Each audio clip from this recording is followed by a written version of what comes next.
আসসালামু আলাইকুম, কেমন আছেন সবাই? আশা করি সবাই ভালো আছেন। তো দীর্ঘ অনেক দিন পর আবারও জীবন থেকে নেওয়া গল্প নিয়ে আপনাদের মাঝে হাজির হলাম। আপনারা অনেকেই বলেছিলেন, ভাইয়া জীবন থেকে নেওয়া গল্পগুলো কেন দিচ্ছেন না? তো আপনাদের কথা মাথায় রেখেই আজকে জীবন থেকে নেওয়া এপিসোডে একটা গল্প নিয়ে আপনাদের মাঝে হাজির হয়ে গেছে। আজকের এপিসোডে আমরা শুধুমাত্র একটা গল্পই শেয়ার করব। আশা করি গল্পটা আপনাদের অনেক ভালো লাগবে। এই গল্পটা যখন আমার কাছে আসে আর আমি যখন গল্পটা পড়লাম, গল্পটা পড়া মাত্রই আমি স্তব্ধ হয়ে গেলাম। কেন জানেন? এই ভাইটার জন্য আমার অনেক মায়া হচ্ছিল, যে নিজের প্রিয় মানুষটাকে হারিয়ে কতটা কষ্ট পাচ্ছে তিনি।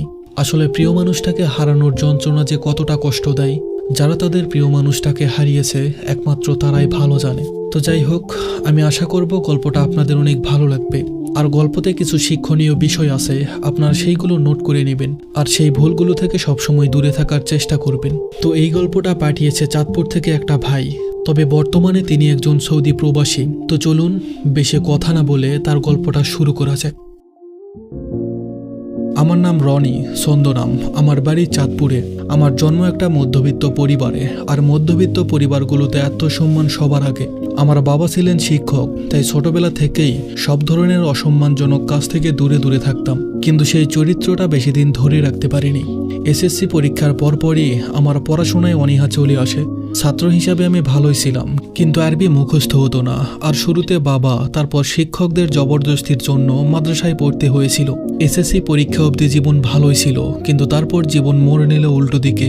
তখন রবি সার্কেল নামের একটা মেসেজ অপশন ছিল, যেখানে মেসেজের মাধ্যমে অপরিচিত মানুষদের সাথে কথা বলা যেত। একদিন ফাতেমা নামে একটা মেয়ের মেসেজ আসলো, আমি রিপ্লাই করলাম। কথা হলো অনেক দিন। এরপর একদিন মেয়ের সাথে দেখা করতে গেলাম, কিন্তু আমার প্ল্যান করা ঠিকানায় গিয়ে দেখি আমার ছোট আপুর বান্ধবী ফাতেমা। আমি শুরুতে বুঝতে না পারলেও পরে বুঝেছিলাম ফাতেমা ছিল আমার সিনিয়র। যাই হোক, সেদিন গল্পটা সেখানেই শেষ। আমি আর কখনো কথা বলিনি ওনার সাথে। সময়ের সাথে সাথে আমি আমার অবস্থান ভুলে বিভিন্ন মেয়েদের সাথে কথা বলতে শুরু করি। কারোর সাথে 2 মাস, কারোর সাথে 1 মাস, ইভেন এমনও রিলেশন ছিল যা শুধুমাত্র 3 দিনের ছিল। এভাবে রিলেশন করতে করতে 22টা রিলেশন করে ফেলি আমি। একটা গেলে আরেকটা, এভাবেই অভ্যস্ত ছিলাম। কিন্তু 22 নম্বর প্রেমিকার সাথে ব্রেকআপ হওয়ার অনেক দিন পর আমার আর রিলেশনে যাওয়া হয়নি। তো হঠাৎ একদিন আমার ফ্রেন্ড আমাকে বলল, ঢাকা থেকে নাকি একটা মেয়ে এসেছে, তার নাম ইরা, অনেক সুন্দর, আর অনেক ছেলে তার পিছু নিয়েছে, কিন্তু সফল হচ্ছে না কেউই। পরে আমার ফ্রেন্ড আমার সাথে বাজি ধরলো, মেয়েটাকে পটাতে পারলে গ্রিল চিকেন খাওয়াবে। খাওয়াটা জরুরি না হলেও বাজিটা আমার ব্যক্তিত্বে লাগে। আমি রাজি হয়ে গেলাম। পরের দিন ওর কল্পে আমি বাড়ি থেকে বের হলাম মেয়েটাকে দেখতে। ওদের বাড়ির সামনে পুকুরে মাছ ধরতেছিল। ওকে দেখার পর আমার মনে হলো, এত সুন্দর মেয়ে আমি মিডিয়া ছাড়া বাস্তব জীবনে খুব কম দেখেছি। আমি হাঁ করে তাকিয়েছিলাম ওর দিকে। বিষয়টা কয়েকজন খেয়াল করেন, সাথে ইরাও। আমি তখন অস্বস্তি অনুভব করলাম এবং সেখান থেকে চলে আসলাম। মনে মনে ভাবলাম, এই বাজিটা হয়তো আমার জেতা হবে না। তখন ছিল ডিসেম্বর মাস। প্রতি বছর এই সময়টাতে বিলের মধ্যে ক্রিকেটের মাঠ বানানো হতো, আর ওদের বাড়ির সামনেই ছিল আমাদের ক্রিকেট খেলার মাঠ। পরের দিন আমরা খেলতে গেলাম। খেলা শেষ করে আমি আর আমিন, মানে আমার ফ্রেন্ড, ফ্রেশ হয়ে আবার মাঠের পাশেই বসেছিলাম, আর বাকিরা সবাই চলে গেছে। হঠাৎ দেখলাম ইরাও তার ছোট বোন আর সাথে একটা পিচ্চি, ওরা আমাদের দিকেই আসতেছে। ইরার পরনে ছিল নীল একটা ড্রেস। আমার মনে হলো বিলের পথ ধরে একটা পরী হেঁটে আসছে। আমি গতকালের কথা চিন্তা করে চুপ করে সেখান থেকে চলে আসতে লাগলাম। কিছু দূর আসার পর পিছন থেকে আমার ফ্রেন্ড আমিন আমাকে ডেকে বলল, বন্ধু, ওদের নিয়ে একটু পাশের বাড়িতে যেতে হবে, ওরা একা একা যেতে ভয় পাচ্ছে। ইরা আর আমিন আগে থেকেই পরিচিত ছিল, আমি শুধু সেই দিন প্রথম দেখেছিলাম। ও বলল, তুই আর আমি নিয়ে যাই, চল। আর কথাগুলো ওদের সামনে বলাতে আমিও না করতে পারলাম না। হেঁটে হেঁটে যাচ্ছিলাম। কিছুটা চলার পর ইরা আমার বাবার নাম ধরে বলল, আপনি ওই স্যারের ছেলে না? আমি অবাক হয়ে জিজ্ঞেস করলাম, আপনি চিনেন আমাকে? সে বলল, আমি ছোটবেলায় গ্রামে 1 বছর পড়াশোনা করেছিলাম। আপনার বাবা অনেক ভালো মানুষ, আমাকে অনেক আদর করতেন। পৃথিবীর সব ছেলেরাই নিজের বাবার ব্যাপারে এমন মন্তব্য শুনলে প্রশান্তি অনুভব করে, আমিও তাই করলাম। আমি জিজ্ঞেস করলাম, বাবার কাছে না হয় পড়তেন, সেই জন্য না হয় বাবাকে চিনেন, কিন্তু আমাকে চিনলেন কিভাবে? এরা বলল, স্যারের ক্লাস করার সময় আপনি আসতেন, তখন দেখেছিলাম। আর আপনার বাবার সাথে আপনার চেহারার 90 ভাগ মিল আছে। একজন শিক্ষক তাকে আদর করত, সে সেই শিক্ষকের চেহারা মনে রেখেছেন। সাথে শিক্ষকের ছেলেকেও। যদিও আমার বাবার সাথে আমার চেহারার মিলের কথাটা অনেকেই বলেছেন। ওই বাড়ি থেকে আসার পথেই ইরার থেকে ফেসবুক আইডি নিয়ে নিলাম। বিষয়টা যতটা জটিল ভেবেছিলাম তার কিছুই হলো না। স্যারের ছেলে হওয়াতে খুব সহজেই পেয়ে গেলাম। সেদিন থেকেই কথা শুরু। প্রথম দিকে একটা ব্যাপার খেয়াল করলাম, মেয়েটা চুপচাপ স্বভাবের এবং খুবই পজিটিভ, আর থেমে থেমে খুব শান্তভাবে কথা বলে। এই ব্যাপারটা আমাকে আকৃষ্ট করত। আমরা প্রতিদিন ঘন্টার পর ঘন্টা কথা বলতাম, প্রায় দেখা করতাম। ওকে আমি যখন যেভাবে যেখানে চাইতাম সেখানেই পেতাম। আমার কাছে ব্যাপারটা আর 5টা মেয়ের মতোই স্বাভাবিক লাগতো। তবে মাঝে মাঝে ও কিছু প্রশ্ন করত। যেমন একদিন বলল, আপনি হো হো করে হেসে ওঠেন, এই হাসি শুনলে আমার মন ভালো হয়ে যায়, শরীরে শীতল অনুভব হয়। এই জাতীয় কথা আমাকে আগে কেউ বলতো না। আমি অস্বস্তিতে পড়ে যেতাম। এভাবেই আমাদের সম্পর্ক একাতে লাগলো। মাঝে মধ্যে তার তীব্র ভালোবাসা টের পেতাম, কিন্তু আমি পাত্তা দিতাম না সেই অনুভূতি। আমার ধারণা, একটা পুরুষ কোনোভাবেই নারী নামের এক সামান্য সৃষ্টির প্রতি দুর্বল হতে পারে না। এটা পুরুষত্বের সাথে বেমানান। এর মধ্যে কেটে গেল প্রায় 1.5 বছর। এই 1.5 বছরের মধ্যে আমি কখনোই ওর প্রতি অভিযোগ করার সুযোগ পাইনি। মাঝে মধ্যে রাগারাগি করতাম, মেয়েটা চুপ করে শুনতো। জীবন নামের সমুদ্রে আবার ঢেউ বদল আসলো। আব্বু আমার বাজে আড্ডা আর বখাটে ছেলেদের সাথে ওঠা বসা দেখে সিদ্ধান্ত নিল বাইরে পাঠিয়ে দিবে আমাকে। তো জুন মাসের 6 তারিখে আমার ফ্লাইট। ইরাবতীর সেদিন কি কান্না! আমি শক্ত মানুষ হয়েও সেদিন নিজেকে সামলাতে কষ্ট হচ্ছিল। এখানে এসে দেখলাম কাজের চাপ প্রচুর। কোম্পানিতে সারাদিন ঝগড়া ঝামেলা লেগে থাকতো আমাকে নিয়ে।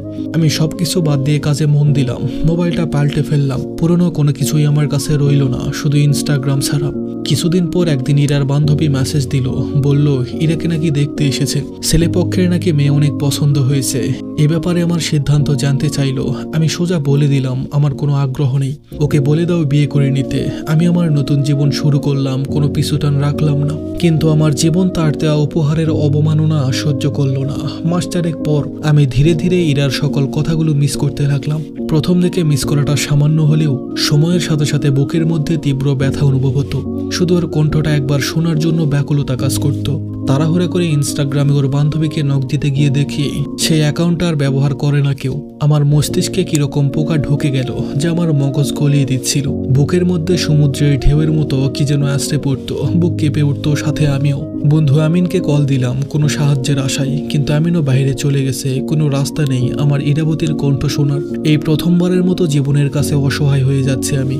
সারাক্ষণ ইরার ঠান্ডা শীতল কথাগুলো কানে বাজতে শুরু করে। একদিন ইরা আমাকে বলেছিল, আপনি আমাকে মন থেকে চান না? যদি কোনোদিন আমাকে মন থেকে চান আর পুরো দুনিয়া আমার বিপক্ষে থাকে, আমি নির্দ্বিধায় আপনার হাত ধরে চলে যাব। আমার ইচ্ছে করলো বলতে, ইরা আজকে আমি তোমাকে চাই, মনের গভীর থেকে চাই। দুনিয়ার সমস্ত বাধা ভেঙে একবার শুধু আমার কাছে আসো। বিশ্বাস করেন আমি কখনোই দুর্বল মনের মানুষ ছিলাম না, কিন্তু ওর কথা মনে আসতেই মনে হতো কামারের গরম করা লোহার টুকরো কেউ আমার বুকের মধ্যে গেঁথে দিচ্ছে। তীব্র যন্ত্রণা হতো আমার, মরণ যন্ত্রণা। আমি বুঝতে পারিনি আমার অজান্তেই ইরাবতী আমার মন ধ্যান আমার সবটুকু জায়গা দখল করে নিয়েছে। আফসোস হতে লাগলো আমার, কি করলাম আমি? গোলাপের মতো একটা মেয়েকে আমি অপবিত্র করেছি, অপমান করেছি, কত গালাগালি করতাম। মেয়েটা চুপ করে সব সহ্য করত। জানেন, যখন ও আমার পাশে থাকতো আমি ক্লান্তি ভুলে যেতাম। ওর থেমে থেমে বলা কথাগুলো আমার মনের গহীনে গিয়ে লাগতো, কিন্তু আমি সেই অনুভূতিটা পাত্তা দিতাম না। ভাবতাম বুকে সমস্যা আছে, হয়তো প্রেশার কমে গেছে। আমি অন্ধকারের মধ্যে ছিলাম, অহংকারে নিজের ভালোবাসাটা দেখিনি। হেরে গেলাম সব দিক থেকে। সব অহংকার ভেঙে এটাকে পেতে চাইলাম। রাত হলেই ওর সাথে কাটানোর সময়গুলো বড় পর্দার মতো সামনে ভেসে উঠত। অনুভব হতো প্রচন্ড ব্যথা যার কোনো বিশ্লেষণ নেই। প্রায় 8 মাস পরে কিছুটা স্বাভাবিক হলাম। জবটা নিয়ে আবার টানাপোড়া। নতুন ব্যথা নিতে পারবো না ভেবে রিজাইন দিয়ে অন্য একটা জব নিলাম। সেখানেও সমস্যা ছিল। তারপর বাড়ি চলে গেলাম। পুরনো বন্ধু বান্ধব পেয়ে সময় ভালোই যাচ্ছিল। একদিন আম্বুর নাম্বার থেকে ইমো ডাউনলোড করি। তারপরের দিন কিভাবে জানি একটা নোটিফিকেশন আসলো, ইরার আম্মুর ইমো অ্যাড হয়েছে। সাথে সাথেই আমি কল দিলাম আন্টিকে, কিন্তু কলটা ইরাই রিসিভ করলো। হ্যালো বলাতে আমি থ হয়ে রইলাম। ভেসে আসলো সেই পুরনো কণ্ঠস্বর, যে কণ্ঠ শোনার জন্য আমার কান তৃষ্ণার্ত কাকের মতো ছটফট করছিল। আমি কেমন আছো জিজ্ঞেস করতেই আমাকে চিনে ফেললো। সেদিন অনেকক্ষণ কথা হয়েছিল। ভেবেছিলাম আমার প্রতি ওর অনেক অভিমান থাকবে, কিন্তু তার হলো না। শুধু এতটুকুই বলেছিল আমি কেন ওর সাথে টাইম পাস করেছিলাম। আমি তো জানতাম ও কেমন মেয়ে, তারপরেও কেন? ওর কথার উত্তর আমার কাছে ছিল না। বলতে পারিনি, ইরাবতী আমি তোমাকে পাহাড় সমান ভালোবাসি। আমি ওর সাথে দেখা করতে চাইলাম। ইরা শুরুর দিক থেকেই আমাকে নিষেধ করতে পারতো না। আমি ওর বাসার দিকে যাচ্ছিলাম, কিন্তু রাস্তা ভুলে গেছি। ইরা মোবাইলে আমাকে রাস্তা বলে দিচ্ছে। ওর কল আর কথায় বোঝা যাচ্ছে অপেক্ষার প্রহর শুধু আমাকে না, আমার ইরাবতীকেও যন্ত্রণা দিচ্ছে। অবশেষে বাসা খুঁজে পেলাম। আমার বুকে ইরা শক্ত করে জড়িয়ে ধরে আছে।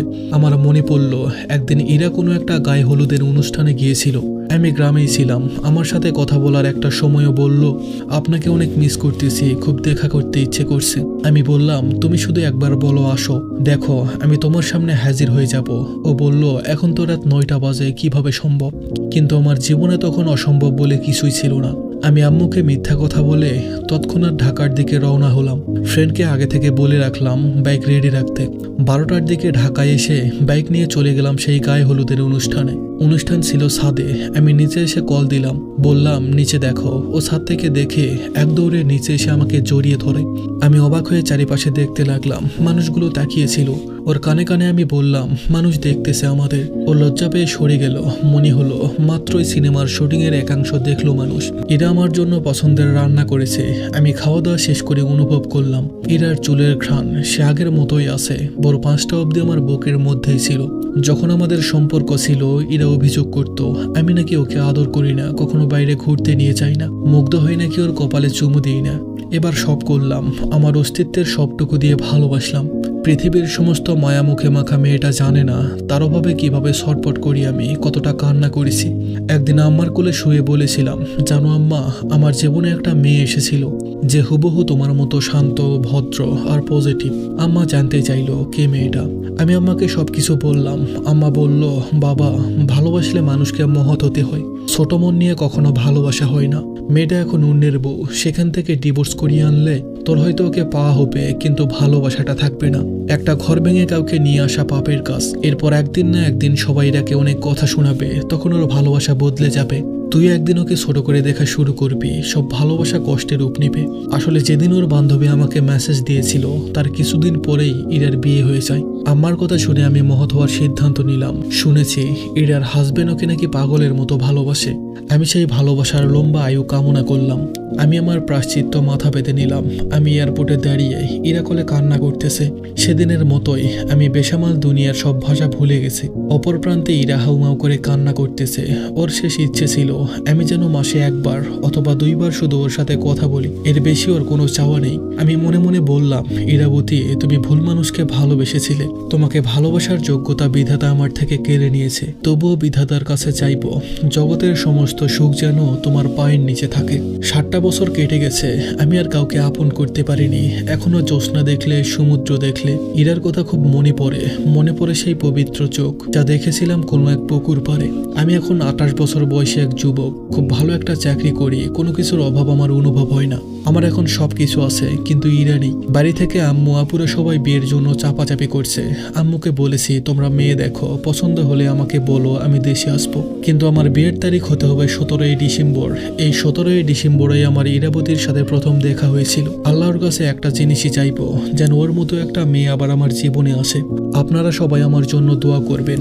আর যেতে যেতে আপনাদের 2টা উপদেশ দিয়ে যাই, কখনো একাধিক সম্পর্কে জড়াবেন না, কারণ এ জাতীয় মানুষ জীবনে সুখের ছোঁয়া পায় না। আর পায়ের স্যান্ডেল কেনার সিদ্ধান্ত নিতে হলেও সময় নিয়ে নেবেন, তাড়াহুড়া করে কখনো সিদ্ধান্ত নেবেন না। ধন্যবাদ সবাইকে।